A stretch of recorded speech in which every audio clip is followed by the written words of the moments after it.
We in Scotland have to conform to what is called a National Performance Framework. And that is really useful. It's a concept that began in the Commonwealth of Virginia in the United States and has been adopted by other countries like New Zealand. And basically anything we do has to be aligned to government priorities. And we have discovered in the process that to make industrial heritage popular and to attract funding for every type of project, we have to demonstrate it delivers benefits for the general good, for the population. And this is a really useful thing because, having thought about it, it really does. We can demonstrate the value of industrial heritage and we can change perceptions.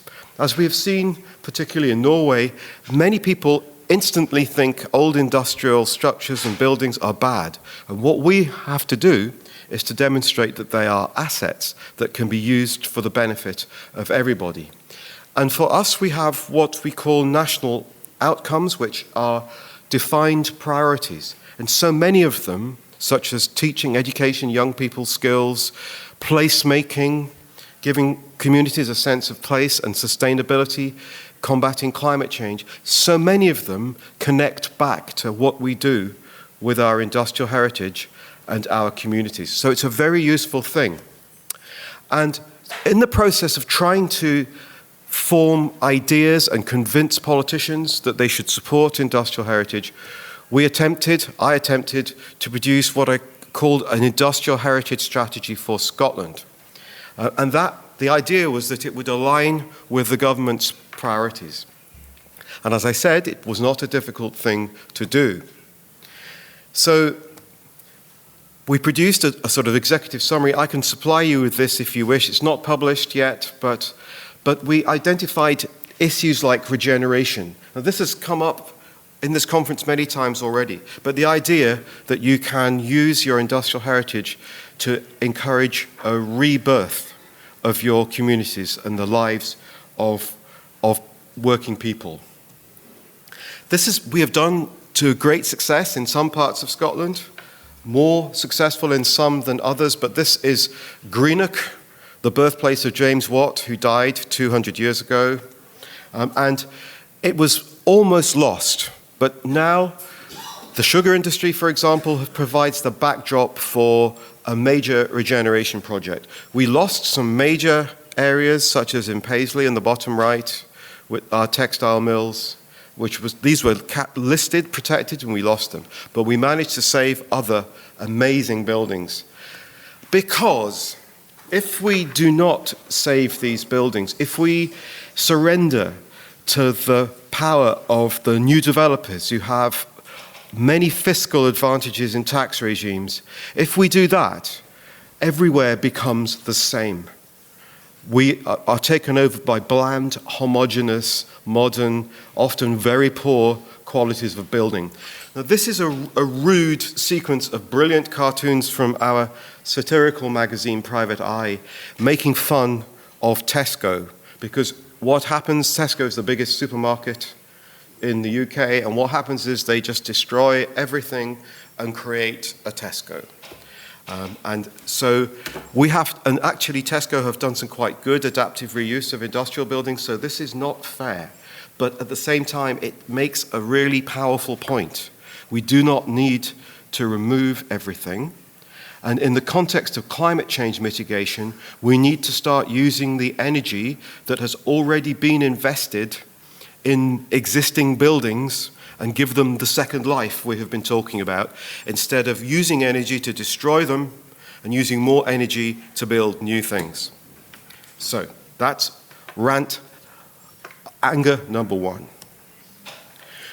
But we also need to deal with issues such as disappearing skills, because industrial heritage is perhaps the most intense example of a strong relationship between tangible heritage, stuff, and intangible heritage.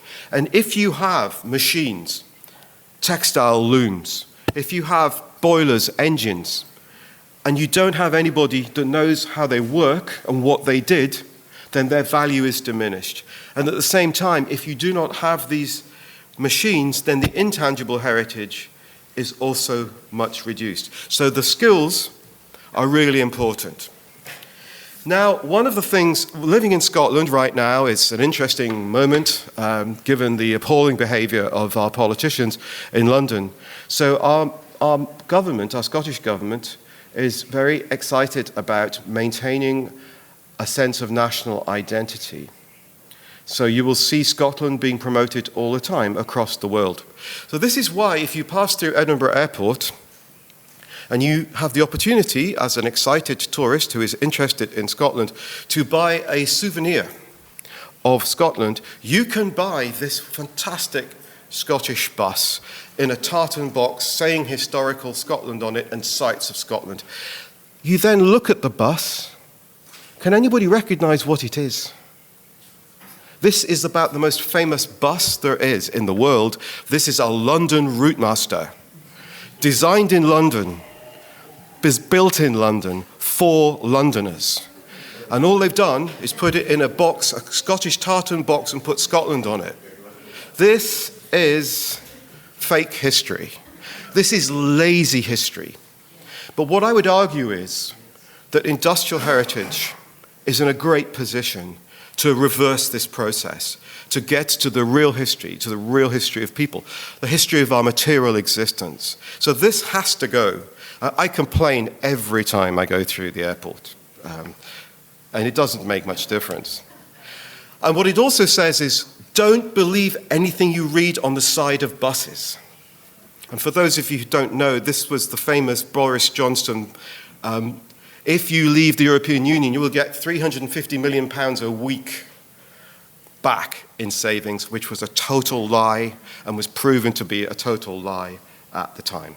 So, yeah, don't believe anything you read on the side of buses. On the other hand, should you be passing through a British airport or a Scottish airport and you see these, you can with confidence say, these are Scottish, because all red telephone boxes were actually made in Scotland. So you can stand outside the London Parliament and say, and look at them all, they're one of 3 different makers from Scotland. But you can also take pictures of people taking pictures of phone boxes with their mobile phones and know that the device with which they are taking their picture is the death of the telephone box. Only a few thousand or 100 will survive. They are going because of mobile phones. But they are Scottish, so we are happy. So I thought I'd just now move on to the Forth Bridge, and we are using the Forth Bridge as a champion for industrial heritage. There is much more industrial heritage in Scotland and in the UK, but it is our champion, our talisman, and therefore World Heritage was very important for us.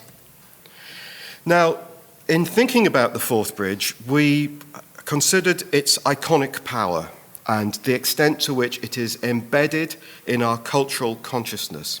And one way to do that is to look at where it appears, not next to the Forth Bridge. So, for example, in advertising, this is Scotland's other national drink. Whisky is the first national drink, but this is the other national drink. This will dissolve your teeth faster than Coca-Cola.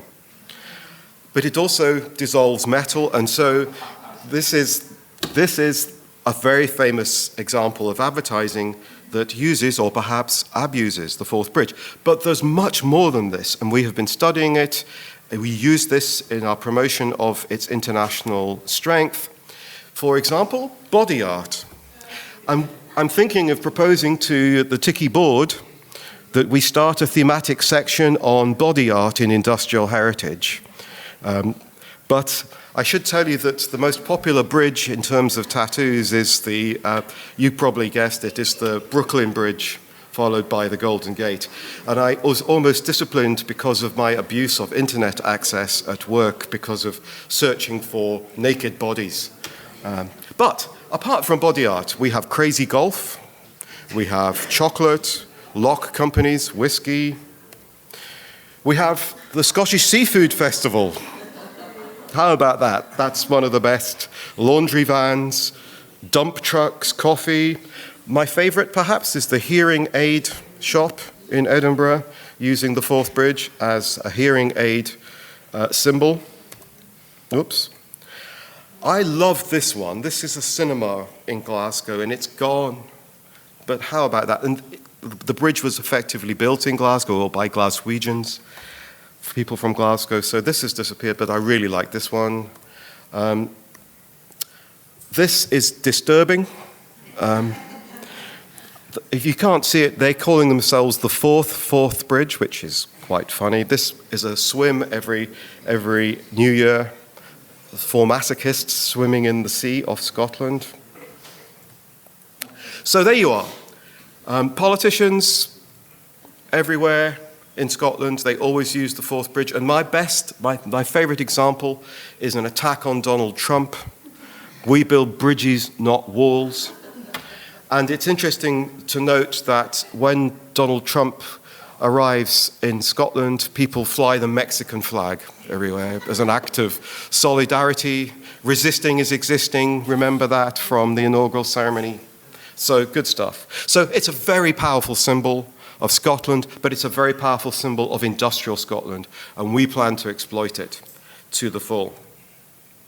And we have the political support to do that.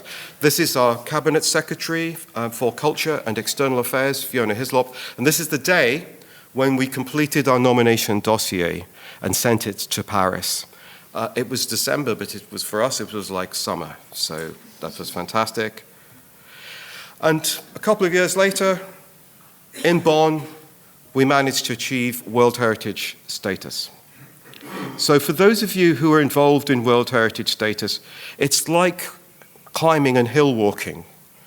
You think you have achieved your goal, you have reached the top, and then you realize the journey down the other side is far worse than the journey to the top. And you pull all sorts of muscles in your legs you did not know you had, and your knees collapse, because this is when the work really begins. This is when you start to have to try to use your asset to work for you and to work for everybody. And the way you do that is use the management plan that you hated having to create in the first place, because the management plan makes you pull together everybody that has an interest in your bridge, everybody that can make the World Heritage work, everybody that can maintain it and conserve it. So we have a group of people together from all the stakeholders, communities as well, to work together. We conduct publicity.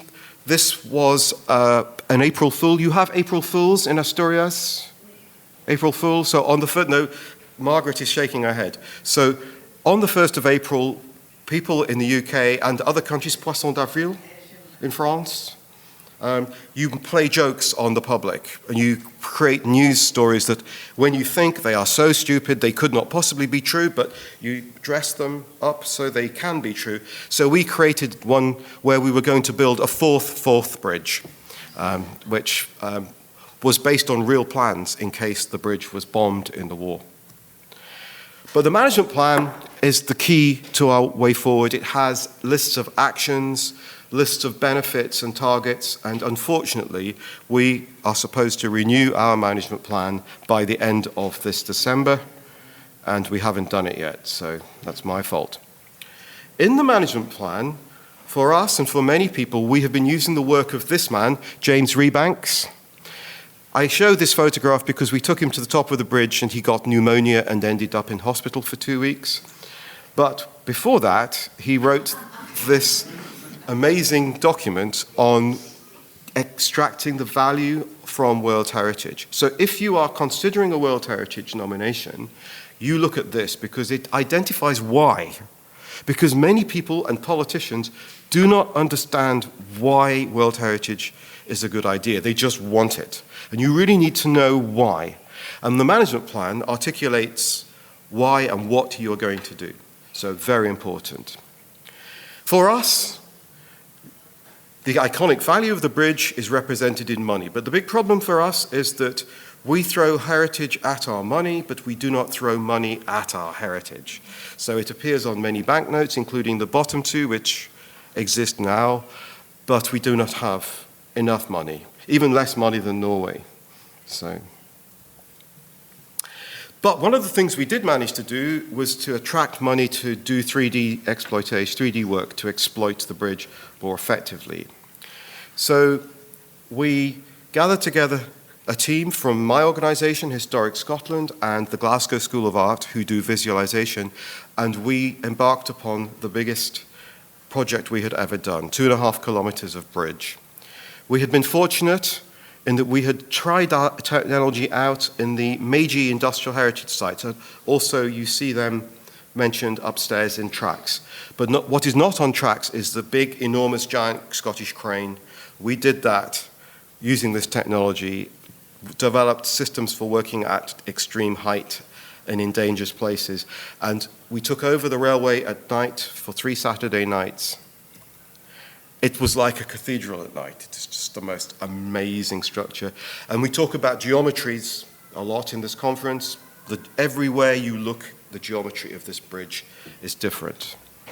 And we created an enormous digital model with over 1,400 separate scans, all registered together to produce an enormous, the biggest ever model, billions of points in this crude point cloud. It is the most amazing structure, and I would quite like to sell this point cloud images as art for a tourism initiative, because they are quite beautiful. We also then deployed school children in the county of Fife, the home of golf, if you play golf, and Dundee, particularly schools in Dundee. And the Dundee Council has a digital heritage or digital officer who specializes in teaching computer sciences. So we use the kids to develop resources to put the fourth bridge into schools, because ministers said, you can have the money, but you've got to make it work for the national performance framework, so you've got to get what you do into every school. So the idea was to pollute children with industry in the classroom and promote STEM subjects, what we call STEM. I don't know if you have STEM, science, technology, engineering, and maths. Get them young. And it worked because they were fantastic. And we introduced these 3 modules, one of which was more social and incorporated digitized conventional archive, and then we used the bridge to generate computer games to allow children to learn engineering skills and to learn programming skills. And as a result of that, using Tinkercad, various other packages, we were able to produce these games that absorb the children. And we put them onto the Scottish Government's Education Ministry's system. And if any of you are teachers, you know you are so busy. It's really tough being a teacher, especially now. So you make it easy for the teachers to use. You help them, you don't give them another burden. So that's what we did, and so they have this resource, and it's now in every school. And we also created, from the point cloud, a rendered digital model, much smaller, much more portable. So now people can experience the bridge in 3D. You can get vertigo away from the bridge. And if you put the Vive headsets on, people scream because of the vertigo, and it's really quite vivid. So I have a film, which if we have a time at the end, if I have not talked too much, then we can just watch a couple of minutes of the film. This is extracts from the film. And the big thing about this bridge is that most children grow up thinking that the trains go over the top of the 3 towers. And then they discover, when they go over the bridge, it goes through the middle, and they are so disappointed. Now you can go over the top of the bridge. You can go anywhere in the bridge. And the educational power of that is fantastic. So, again, we are using our industrial heritage to promote the industrial heritage more widely, the fourth bridge. So, we launched it. with our Minister, Deputy Prime Minister, Mr. Swinney, and Mr. Swinney was taken through how all the technology works. Being an older person like me, he has difficulty understanding technical things, but these children were absolutely fantastic, and they understood immediately. This is a child on the left, immersed in the Vive headset, and it was a huge success. So, and we are using the same technology in all forms of heritage, particularly the Roman frontiers. So that was fantastic. But the really big thing was that none of this would be possible without everybody working together. We had the Institution of Civil Engineers, the local people, the Briggers, and the Briggers are brilliant because they talk about how we used 12-year-old children to build the fourth bridge. They weren't allowed to send them down the mines by then, so we sent them up a bridge to work with white-hot rivets, 12 and 13 years old. Some of them died. This is in the 1880s. So the local councils, notice Fife Council uses the bridge in its logo, which is quite good. So all these people we used. So the next strategy was to use our digital resources to help the development of tourism. So the first thing to say about the fourth bridge is that it's got 2 railway stations, 1 at each end, which is good. You have to walk a bit to get down to the bottom, but that's good. But if you look to the right here, you can see the tower of Edinburgh Airport. So if you ever fly into Edinburgh Airport, you can see the bridge from the airport. So it's accessible for tourism, which is a big thing. But there's 2 other bridges next to it. The Forth Road Bridge, built in 1964, was the biggest suspension bridge outside North America and was also built by William Arrol, the company that built the Forth Bridge. But this was overused because nobody anticipated the amount of traffic there was going to be on the roads, so it's got a little bit tired. So they built a new bridge, the Queensferry Crossing, next to it, which has just opened. So we have 3 bridges from 3 separate consecutive centuries. The tragedy of the new bridge is they did not accept my suggestion of calling it the third Forth Bridge. They called it the Queensferry Crossing instead, which is very boring.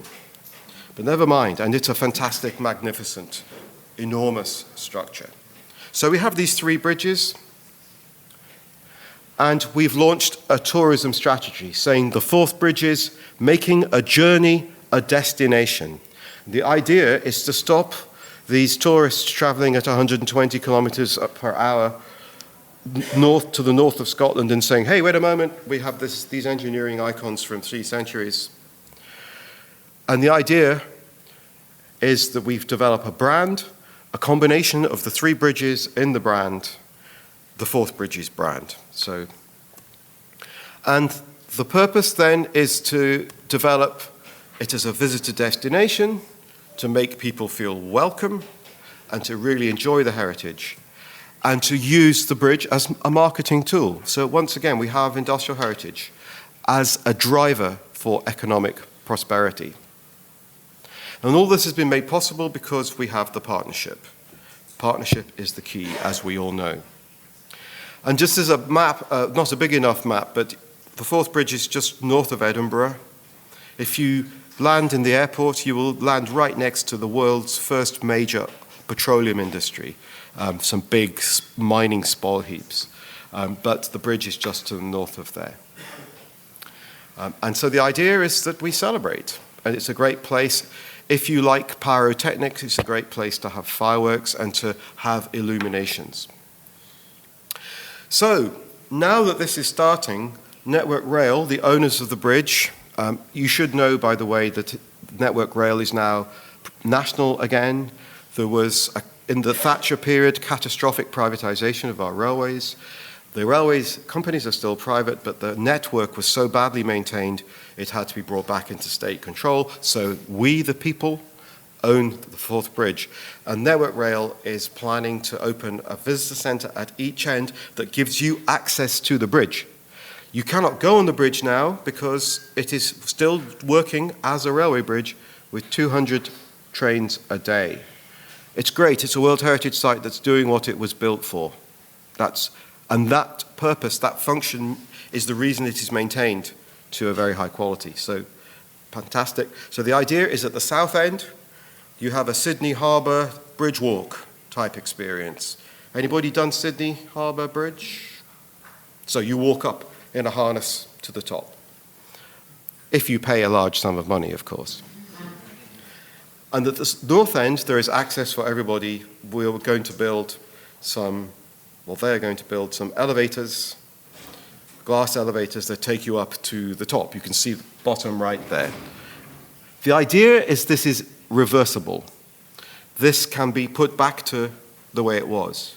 So it doesn't cause permanent damage, and it does not damage the outstanding universal value of the structure on which the World Heritage status is based. And the idea is that anybody with mobility issues, anybody can get to the top and down if you do not wish to do the bridge walk and have vertigo. So that's the plan. The north side is many years away, but the south side the planning application is now in. So within 2 years, we hope to have you personally on the top of the bridge. So for a small fee. So that's the plan. So now I'm just going to talk a little bit about what the Forth Bridge represents more widely, and in particular, the people that built it. Those of you that know me, I always carry lots of money. And this man is William Arrell, the Glasgow engineer, who was responsible for building it and innovating structural engineering technologies to permit the use of the new material, mild steel. This wasn't just mild steel, this was not Bessemer steel, which was problematic in terms of quality. This was Siemens Martin mild steel produced in open hearth furnaces. It was new. He worked out ways of using it. And we have celebrated him with the first polymer banknote in the UK, a Scottish banknote. Those of you that know UK will know that Scottish money is worth considerably more than English money, even more so now. So we have celebrated the bridge and we celebrated William Arrell. But William Arrell is an example of an engineer who did a lot more than the bridge. So, at the time he was building the Forth Bridge, he was building Tower Bridge in London. So Tower Bridge is, in fact, Scottish. Actually, so is Pontcyssyllta Aqueduct in North Wales. That was Thomas Telford, a Scottish engineer, but never mind. The Tay Bridge, which was the collapse of the Tay Bridge, resulted in the new design of the Forth Bridge by the English engineers Baker and Fowler. He rebuilt the Tay Bridge at the same time as he was building the Forth Bridge. So if you look at this stationery for the company, this letterhead, he has all three bridges on his letterhead. And that is incredible for one company to be doing. But the company also built other things that you might recognize. So has anybody been to Bankside, Tate Modern in London? The power station on the left, that's also Scottish. And if you look at the steel and you look at the cranes on the top, it's Scottish. The boilers came from Babcock and Wilcox of Renfrew near Glasgow, not Bilbao in this case. Battersea Power Station, Pink Floyd fans, Battersea Power Station, now the subject of adaptive reuse. That's also William Arrell. If you go to New Zealand, the crane in Auckland Harbour, that was Arrell. And the big crane in the bottom right, that was going to Japan for the Meiji industrial sites. So everywhere in the world, Arrell built stuff. But I want to make a general point about the bridge represents something else. It represents railway heritage. Now, railway heritage, if you're struggling to get people interested in industrial heritage, railway heritage is the way in. And I noticed here, yesterday we visited the fantastic museum here in XXI. And yes, XXI? Yeah, okay. I'm practicing. And this is the way in, because in the UK and in Japan and everywhere, children are indoctrinated into railways at a young age. We have this special agent called Thomas. Thomas, the tank agent, the tank engine, not tank agent. There is even a theme world for Thomas next to Mount Fuji. And so everybody who sees a steam locomotive, they stop, they get their camera, they fight for position to take a photograph. This heritage is the way in. And I say to people, because of Thomas, To use the words of the CIA, there are sleepers in our community. Now, obviously, sleepers are what the track sits on, but sleepers are also people. And these are special agents that come to life and can sell industrial heritage to a much wider audience. And the fourth bridge is the sort of large end of that. And just as an example, I don't know about you, but sometimes railway heritage people are regarded as a slightly strange. In America, they call them foamers, which is very rude. And in Germany, Bufferkissers. In Britain, just train spotters, and we make films about them. But if you go to meet them, they are incredible people, often quite old now. But decades ago, they were taking photographs like this. They have collections of images. They were taking pictures of the train. But sometimes by accident, they took pictures of super coal mines like this. So speak to them, because and digitize them speaking, but digitize their collections, because their collections are a window into our industrial past that often we do not realize exists. This man, his collections are incredible. This is a very famous coal mine that was a complete disaster, but was a piece of fantastic architecture by Egon Riss, who was a Jewish emigre from Austria, who came to work in Scotland. But there are links to all sorts of other heritage through the railways. We've already seen, was it yesterday, the Harry Potter Viaduct? Yes. This is the Harry Potter Viaduct being built, the world's biggest mass concrete structure at the time in 1901. And the company that built this, Robert McAlpine, went on to build these, condeeps, which are very, very important in Norway, because Norway was the big producer of condeeps and completely rescued the British economy through the oil and gas industry. And these are now a possible World Heritage candidate if we can get our act together. And they sit there, the Brent crude, they sit out in the North Sea. They are industrial heritage, but very modern industrial heritage with live communities promoting them. Oops.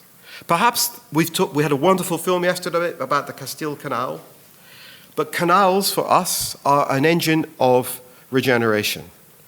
They were bought by the railways and killed deliberately by the railway companies, but now, thanks to the most incredible volunteer movement in the history of the UK, they were brought back to life. And now, since 2000, we have an artery, a blood vessel of regeneration represented by our canals, creating a regeneration opportunity across central Scotland, including the amazing Kelpie sculpture on the right near Falkirk.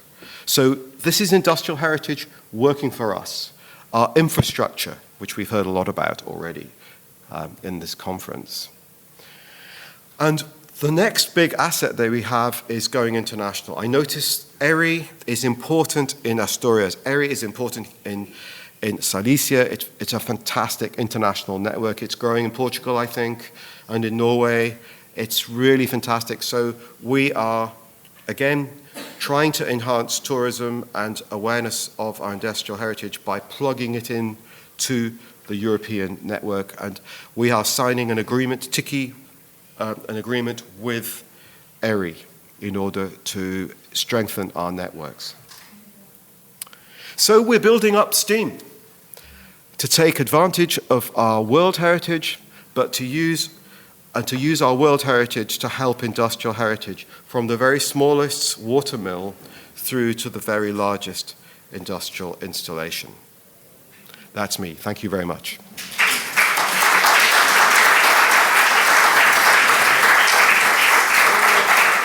Oh, okay.